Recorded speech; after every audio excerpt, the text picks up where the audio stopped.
প্রথমে মেশিনটি ইমার্জেন্সি করে নিতে হবে। তো আমি ইমার্জেন্সি করে নিলাম।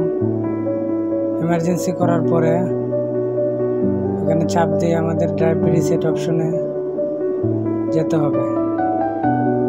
ড্রাইভ রিসেট অপশনে গিয়ে আমাদের যে ড্রাইভে অ্যালার্ম আছে সেই ড্রাইভটি আমাদের সিলেক্ট করতে হবে। তারপরে রিসেট অপশনে চাপ দিলে পাসওয়ার্ড দেখাবে। তো আমি মেশিনে পাসওয়ার্ড দিয়ে নিলাম, পাসওয়ার্ড দিতেছি। পাসওয়ার্ড দেওয়ার পরে ওকে, দেন রিসেট অপশন প্রেস।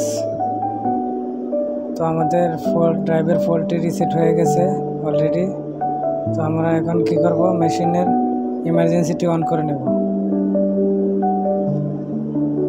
অন করে নেওয়ার পরে মনিটরে চলে গেলে আমাদের ড্রাইভটি রিসেট হয়ে যাবে। আমাদের ড্রাইভটি রিসেট হয়ে গেল।